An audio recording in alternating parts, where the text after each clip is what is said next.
Buenos días, gente con hijos, gente sin hijos. Bienvenidos a un nuevo video de Luis Díaz. Para los que me conocen y no, me encanta hacer videos de todo tipo, un poco de todo.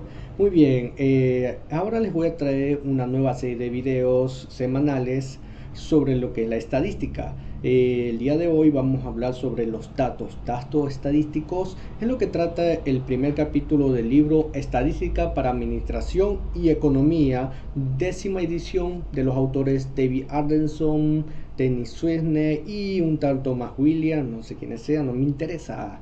Muy bien, amigos, vamos a explorar un libro que tiene alrededor de 22 capítulos, me parece que son 22 capítulos. El capítulo 1, del cual ya les dije que trata sobre datos, tiene 6 partes.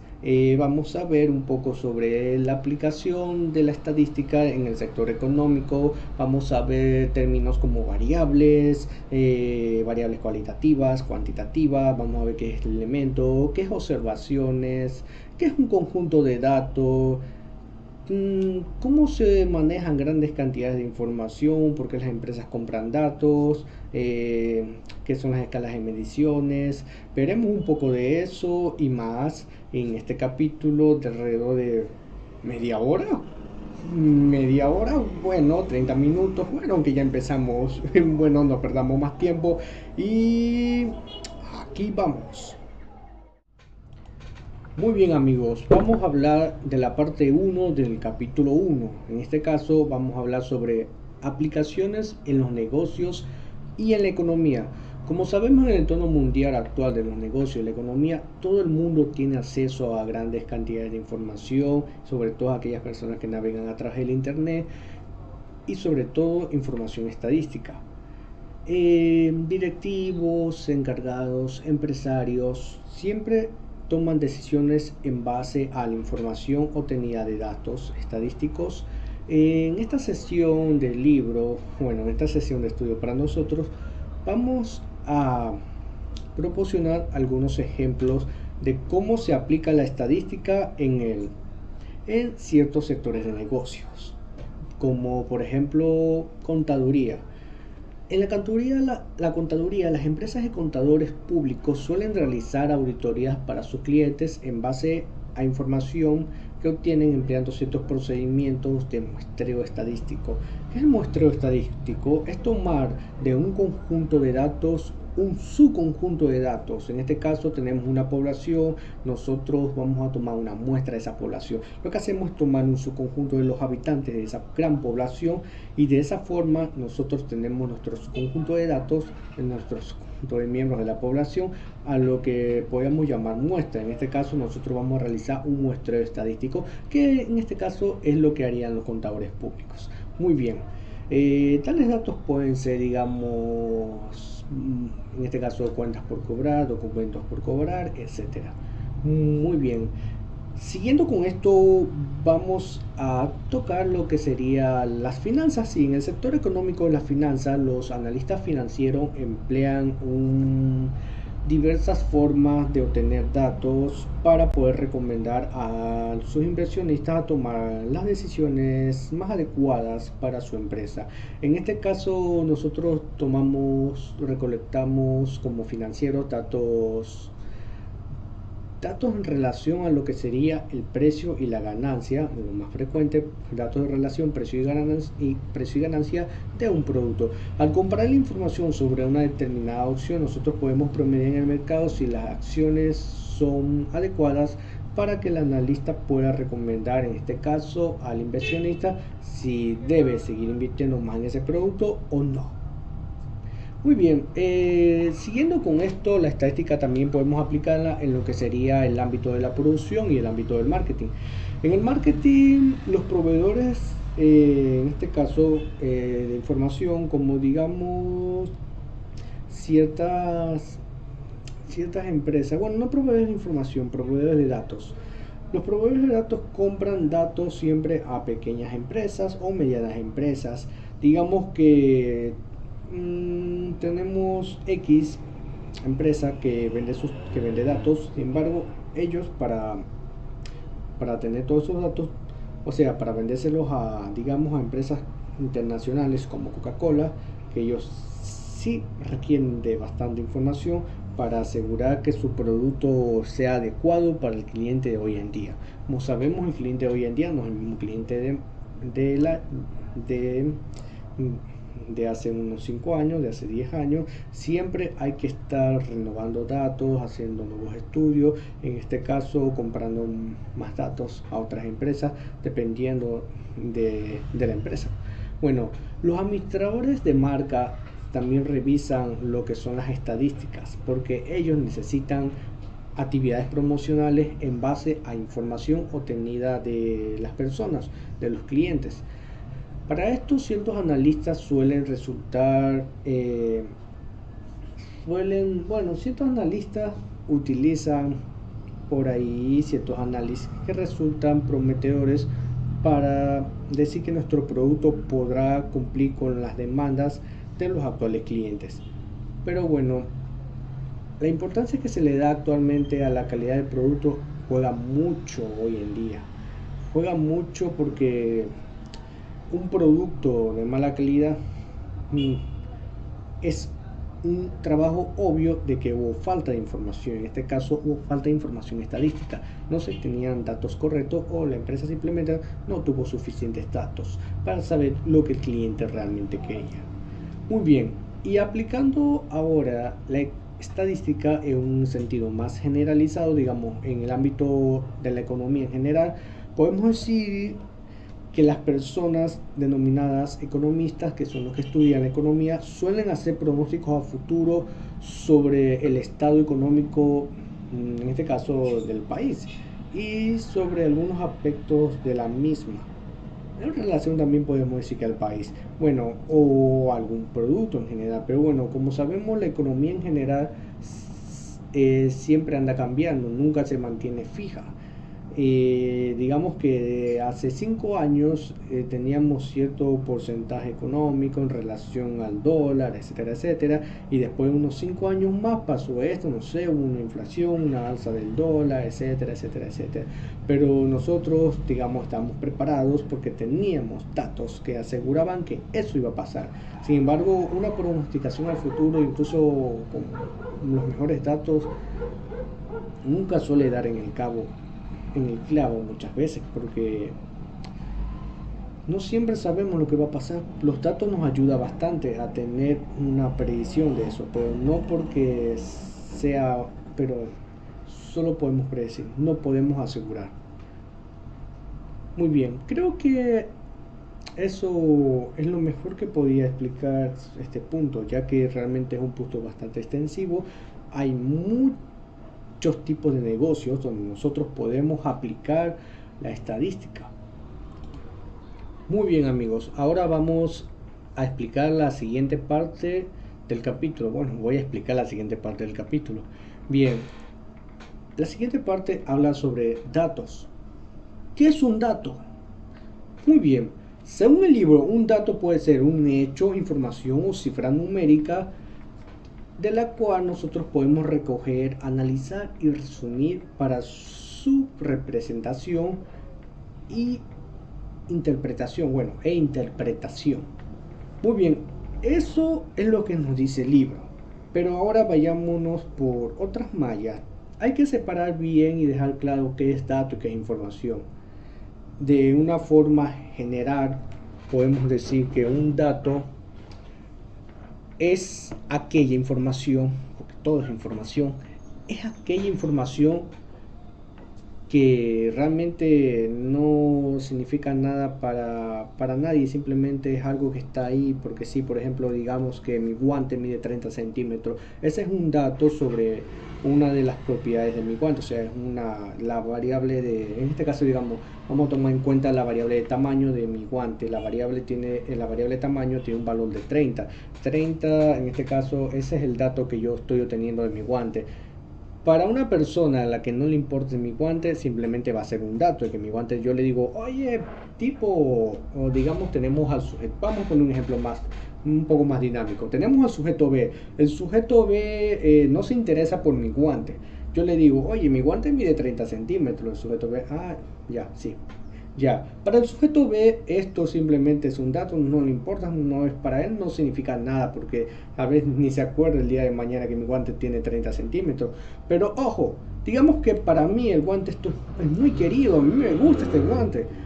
Para mí el guante tiene 30 centímetros, pero es algo que yo ya, bueno, digamos que no lo sé, yo lo mido porque digamos que el guante es querido, pero no es el guante en sí, digamos que me gustan los guantes en general y voy a comprar un nuevo guante mañana, pero alguna razón, yo no sé la medida de mi mano, los guantes donde los voy a comprar no me los dejan medir así por así, simplemente ya vienen sellados, etcétera, pero tienen medidas, así que yo debo ir, no sé, digamos decir, oye, necesito un guante de tal medida, pero para eso voy a medir el guante que tengo aquí, que mide 30 centímetros, ya esos 30 centímetros ya no viene a ser un simple dato, para mí eso viene a ser información sobre el guante, ya esa información ya me va a servir para que yo pueda tomar una mejor decisión al momento de realizar la compra de un nuevo guante.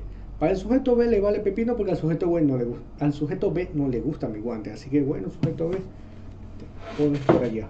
Muy bien, ese es un ejemplo un poco dinámico para explicar lo que es dato e información. Bueno, aparte de que aquí en el libro de datos general dice que los hechos, las informaciones y cifras son, o sea, es como que de ahí provienen los datos, son datos.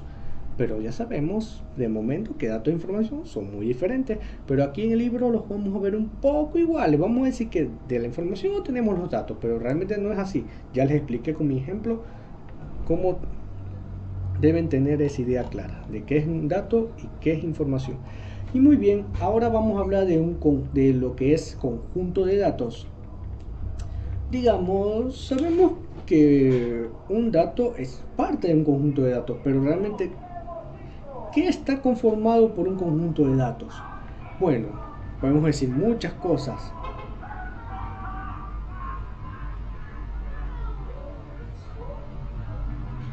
Sí, disculpen, es que tengo un poco de ruido en la calle, disculpen por eso.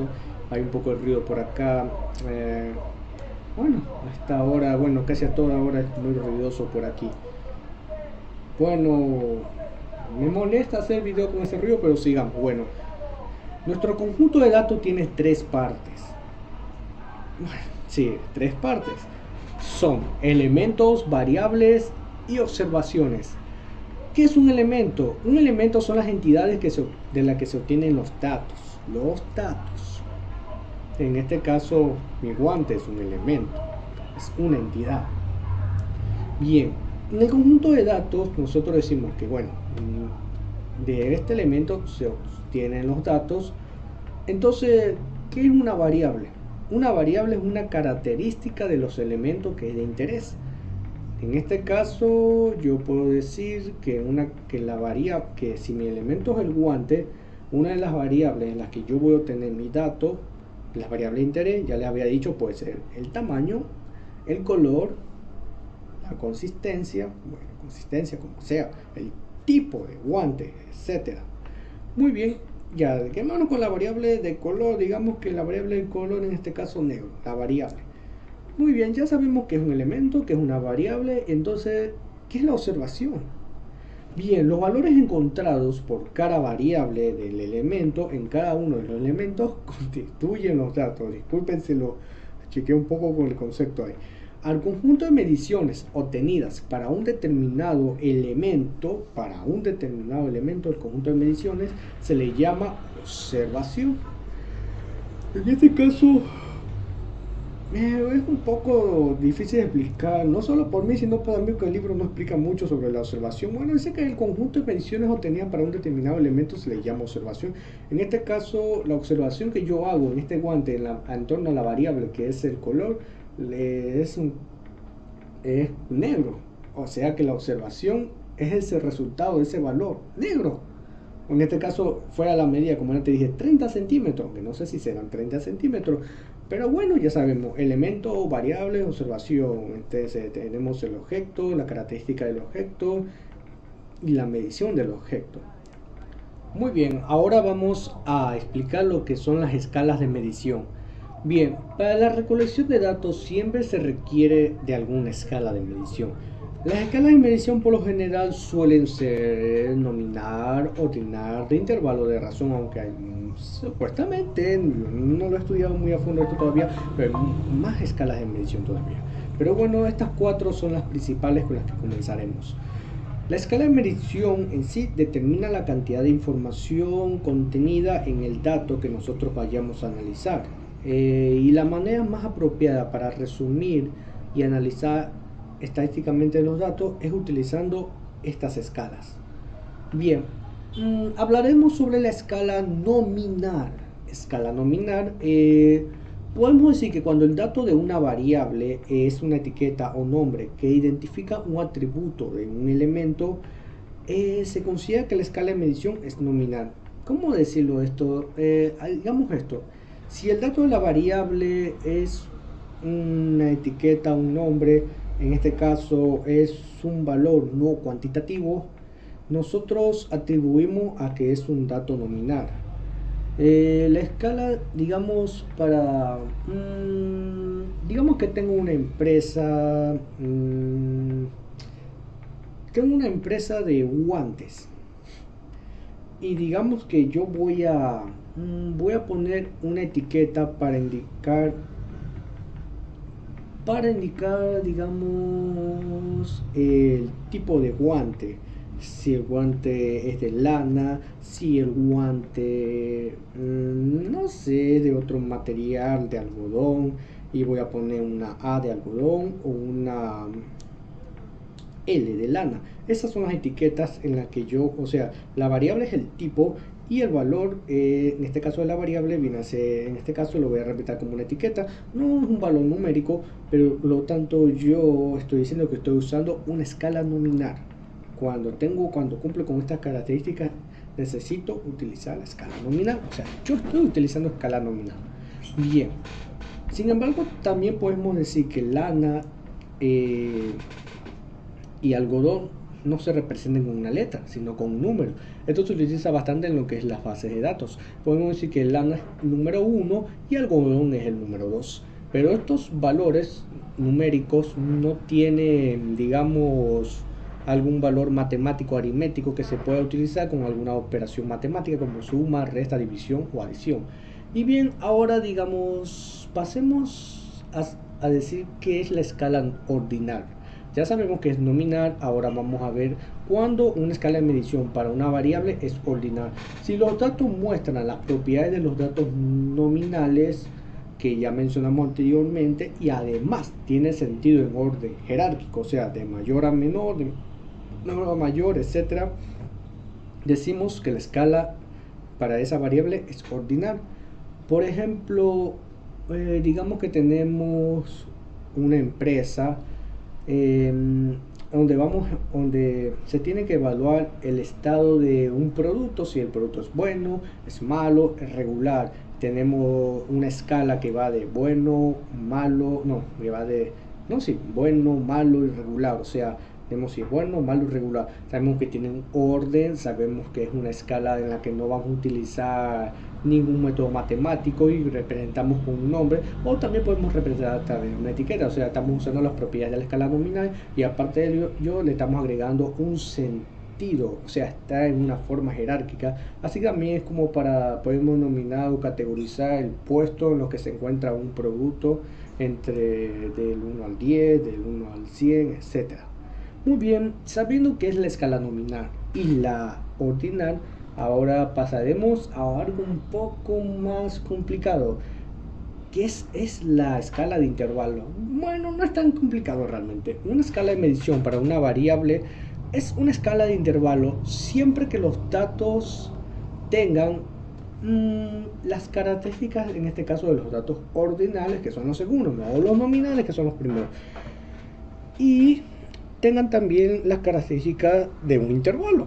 O sea, y el intervalo debe expresarse en términos de unidad de medición fija. Dicho de otra forma, por ejemplo, podemos decir que el promedio, el sacar, digamos, recolectar notas sí, notas estudiantiles. Tenemos un estudiante con una nota Tenemos, bueno, no tenemos un estudiante con 3 notas, digamos que es un estudiante universitario de semestre, tiene 999 y bueno, nosotros vamos a... Esas notas se van almacenando en una base de datos, esas notas tienen un orden jerárquico porque esas notas van de primer semestre, segundo semestre, tercer semestre, como sea que sea el modelo en esa universidad, tiene sus 3 notas. Tiene sus tres, puede ser primer semestre, segundo semestre, examen final, tiene sus 3 notas. Esos datos en este caso son datos numéricos y esos datos numéricos, o sea, tienen una medición fija, podemos determinar que tienen un valor. En este caso podemos aplicar operaciones aritméticas como la suma y la división para obtener un procedimiento matemático conocido como promedio. Promediamos a través de una suma de las 3 cantidades y la dividimos para el número de dichas cantidades y así obtenemos un promedio que en este caso sería un nuevo dato también. En este caso de esta forma nosotros hemos promediado, o sea, tenemos el ahora tenemos el intervalo, tenemos la promediación, el intervalo entre las 3 notas. En esto podemos decir que tenemos una escala de intervalo, sí, un poquito rebuscado, pero bueno, por ahí va la cosa. Ahora, ¿qué es una variable de escala de razón? Bueno, la escala de razón, según el libro, si los datos de todas las propiedades, los datos de intervalo y la proporción entre estos valores tienen significado, tenemos una escala de razón. Digámoslo más fácil, una escala de razón se aplica a variables como distancia, tiempo, altura, peso, etcétera. Esas mediciones que ustedes ya conocen, ahí se aplica la escala de razón. Muy bien, creo que sería así. Sería lo mejor. Muy bien, ahora pasamos a qué son datos cualitativos y cuantitativos. Bien, los datos también son clasificados, aparte de las escalas de mediciones. Sabemos que los datos se clasifican en cualitativo y cuantitativo. Ya hablé un poquito, bueno, no he dado explicaciones sobre qué es cualitativo y qué es cuantitativo, pero ya les hablé un poco sobre datos cualitativos por hace unos momentos. Bueno, los datos cualitativos comprenden etiquetas o nombres, tales como una escala nominal. Se usan para identificar un atributo de cada elemento y creo que ya lo expliqué un poco con la escala nominal. Bien, los datos cualitativos emplean la escala nominal otra vez y aparte también la ordinal. Pueden ser numéricos o no, como ya lo habíamos explicado en dichas escalas. Sin embargo, si hablamos de datos cuantitativos, estos sí requieren valores numéricos porque la palabra cuantitativo es algo que es algo que puedes contar, o sea, son cosas que puedes aplicarle aritmética, son valores numéricos. Y un dato cuantitativo utiliza las escalas de intervalo o de razón. Muy bien, sin pasarnos de más hablando sobre qué es un dato cuantitativo, creo que está muy bien claro. Creo que deberíamos explicar qué son los datos de sección transversal y de series de tiempo. Tiempo. Es muy importante que nosotros podamos distinguir entre estos dos tipos de datos. Y es muy fácil la diferencia entre los dos. Los datos de sección transversal simplemente son datos obtenidos en el mismo momento, en el mismo tiempo, en el mismo punto de tiempo. Son datos que se obtienen así, ya. Digamos, no tengo un ejemplo claro, pero un dato de sección transversal es un dato que simplemente, digamos, sí, podría poner como ejemplo mi guante. Quiero saber el color de mi guante. Mi guante es negro. Yo sé porque... observación. Veo, mi guante es negro. Es un dato transversal, lo he tenido en el mismo punto de tiempo, en el mismo momento. O sea, no he hecho un estudio no he hecho un estudio en varios periodos de tiempo para saber que es negro. El guante es negro. Bien, ahora pasamos a los datos de series de tiempo. Ahora sí, estos sí son datos que se obtienen a lo largo de varios periodos de tiempo. Por ejemplo, en este caso, como les había hablado antes de la estadística aplicada en el sector económico, los economistas siempre recolectan datos para hacer pronósticos a futuro. Estos son datos que recolectan así, recolectamos datos ya, nuestro pronóstico es bla bla bla. No, son datos que se recolectan en varios periodos de tiempo. Ellos recolectan datos de tal año, tal año, tal año, tal año, tal año. Tengo una sucesión del 2002 al 2008, del 2008 al 2010, bla, bla, bla, y así. Y todas estas sesiones, todos estos periodos de tiempo los analizo, bla, bla, bla, arrojo nuevos datos y todos estos datos me van a servir para que yo pueda pronosticar algo a futuro. Así es como funcionan los datos de serie de tiempo. Es la forma más fácil de identificarlos. Y las gráficas que se utilizan dentro de, de las sesiones transversales de la serie de tiempo es el verdadero juego en lo que hay que poner un poco de énfasis para reconocerlo. Pero bueno, eso lo veremos un poco más adelante en el libro. De momento nos vamos más aquí a lo conceptual. Muy bien, sabiendo que los datos pueden ser cualitativo o cuantitativo, también es importante distinguir si se tratan de una sesión de datos transversales o una sesión de datos en series de tiempo. En este caso, datos que se obtienen datos que se obtienen a través de un periodo de tiempo, a través de varios periodos de tiempo. Muy bien, ahora vamos a pasar al siguiente punto, el punto 3 del capítulo 1. Bien, en este punto nosotros vamos a hablar de fuentes de datos. Ya sabemos datos, ya sabemos sobre la aplicación de la estadística en los negocios, en la economía en general. Sabemos ya sobre tipos de datos como variables, también el tipo de variables cuantitativas, cualitativas, las escalas de medición. Sabemos la distinción entre periodos de tiempo y obtener los datos en el mismo punto de tiempo. Ahora vamos a saber un poco y a conocer un poco más sobre las fuentes de datos, de donde nosotros obtenemos nuestros datos.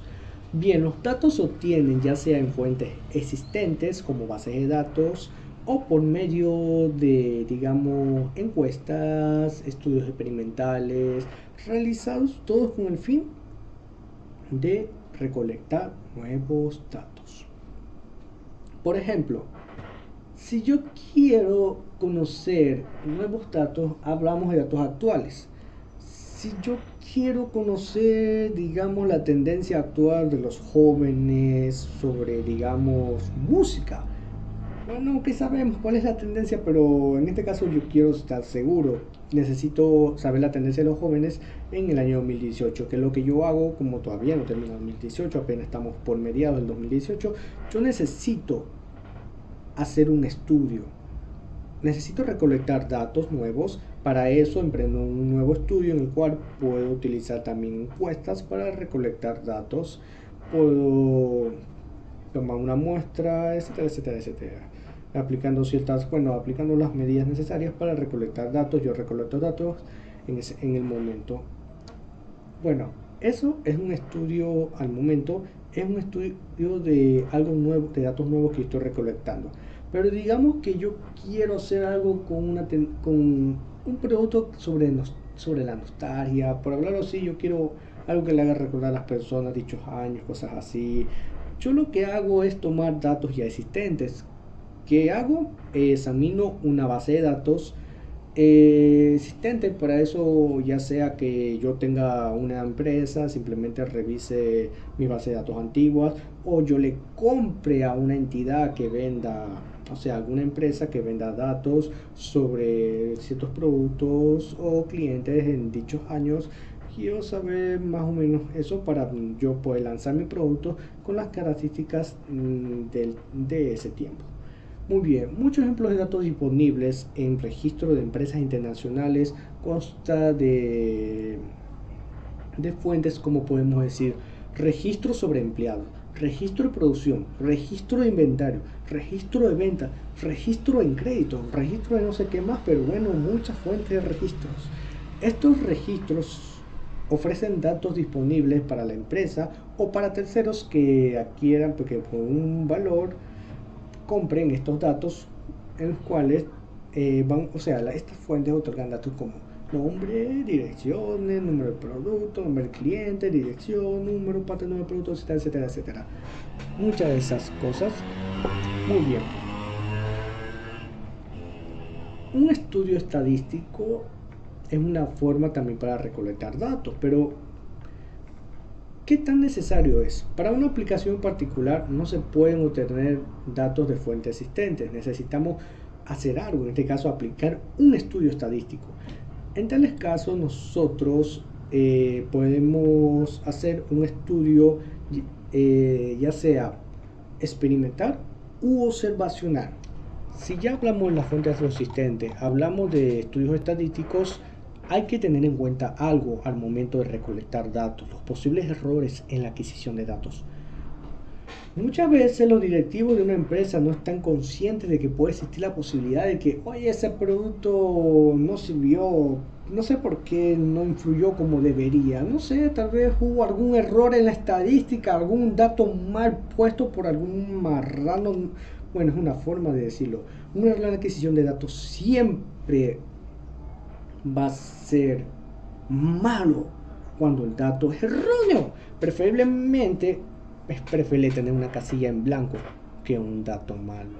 Bueno, ahora nos vamos al siguiente punto del capítulo. El punto 4. Estadística descriptiva. Muy bien, sabemos que la mayor parte de la información estadística se encuentra en revistas, periódicos, informes de empresa y entre algunas otras publicaciones de resúmenes de datos. En estos medios se presentan los datos de una forma fácil de leer y comprensible para todos. A estos resúmenes de datos se les puede reconocer como estadística descriptiva porque suelen ser representados a través de gráficos, ya sea a través de tablas, gráficos tabulares, gráficos numéricos, entre otros. A estos se les conoce como estadística descriptiva porque es algo que te describe cómo fueron, digamos, el balance de la empresa, tal, los productos subieron entre 2007 a 2009, bla, bla, bla, así, te muestran una escala ahí con toda la subida de los valores. O sea, es una forma que, no sé, es fácil de leer, te están dando las indicaciones, te están dando una gráfica, no sé qué más fácil puede ser. Eso es una estadística descriptiva, te están describiendo todos los datos de una forma fácil de leer y entender a través de gráficos. Sin embargo, saltándonos de una vez al siguiente punto del capítulo, sí, porque la estadística descriptiva creo que ya he escrito todo, así que vamos con la inferencia estadística. En muchas situaciones se requiere información acerca de grandes grupos. En este caso, individuos, empresas, votantes, hogares, productos, clientes, se requiere todo ese tipo de información como un solo conjunto. Sin embargo, debido al tiempo, debido al costo y otras consideraciones que la gente debe tomar en cuenta, el recolectar estos datos es una tarea muy laboriosa, muy difícil para un pequeño grupo o cierta pequeña empresa. Así que el grupo grande de elementos lo conocemos como población. Cuando queremos estudiar esa población, nosotros aplicamos lo que es el muestreo estadístico, lo cual ya hablamos antes. El muestreo estadístico simplemente se basa en tomar una muestra del grupo grande conocido como población. Tomamos de este grupazo un grupito y ese grupito lo llamamos muestra. En términos formales, o de acuerdo al libro, una población es el conjunto de todos los elementos de interés estudiados, aplicados para un determinado estudio, mientras que la muestra es un subconjunto de la población. Muy bien, pero nos preguntamos, Luis, ¿qué es inferencia estadística? Muy bien, al proceso de realizar un estudio para recolectar datos de toda una población se le llama censo. Sin embargo, nosotros como empresa, como pequeño organismo, somos el gobierno, no tenemos los recursos suficientes para pagarles a las personas suficientes para realizar un censo. Nosotros tenemos que hacer algo más pequeño. En este caso nosotros hacemos un pequeño estudio para recolectar datos de un pequeño grupo de esa población a través de encuestas. Pues el muestreo estadístico, a esto lo llamamos encuesta muestral. Una de las principales contribuciones de la estadística es emplear datos para hacer estimaciones y para probar hipótesis acerca de las características de una población. O sea, yo recolecto datos porque digo que tal población puede morir de hambre, porque, no sé, las personas, hay sobrepoblación, los alimentos escasean, porque del 2000 al 2000 tanto, en estos años, la población en este lugar subió, incrementó, bla, bla, bla. Pero todo eso lo sé porque yo recolecté ciertos datos para sacar esa inferencia estadística. O sea, ese proceso para conocer estimaciones o probar hipótesis acerca de las características de una población se le llama inferencia estadística. El punto 6 de este capítulo, computadoras y el análisis estadístico, es la parte más pequeña del capítulo realmente, y es una de las partes que más me interesan. No la consulté muy a fondo, pero más o menos sabemos que para el análisis estadístico se suelen emplear grandes cantidades de datos, como en un censo enorme. Imagínense una base de datos oh Dios mío, esa base de datos del gobierno, la base de datos de Facebook, de YouTube. Pero bueno, para manejar todos esas grandes cantidades de datos es muy difícil hacerlo con mano hombre. O sea, una sola persona que esté haciendo cálculos, anotando, sueles cometer errores. Para esto se crea un software, para esto están las computadoras. Nos ayudan a través de herramientas para que nosotros podamos manejar grandes cantidades de datos sin mayor posibilidad de error. Pero bueno, las computadoras y el análisis estadístico son algo que se llevan de la mano hoy en día en la actualidad. No me imagino a una persona trabajar, un estadístico trabajando sin una computadora. Es como, no sé, un diseñador gráfico trabajando también sin una computadora. Es algo bastante loco. Espero que les haya gustado. Disculpen, la luz de la pantalla se me afecta mucho si mis ojos se ven muy chinosos o espiados. Bueno, ya saben, estoy poseído o algo por el estilo. Pero bueno, amigos, espero que les haya gustado mucho el video. Espero les haya gustado mi guante. No es el guantelete, pero es mi guantelete. Sin más palabras que decir, muchas gracias por ver este video, criaturas de la noche, criaturas del día, sea lo que sea, gente con hijos, gente sin hijos. Muchas gracias por haber visto otro video más de Luis Díaz. Espero les haya gustado. Síganme la siguiente semana con un nuevo video. No se olviden de dejar like, suscríbanse. Adiós.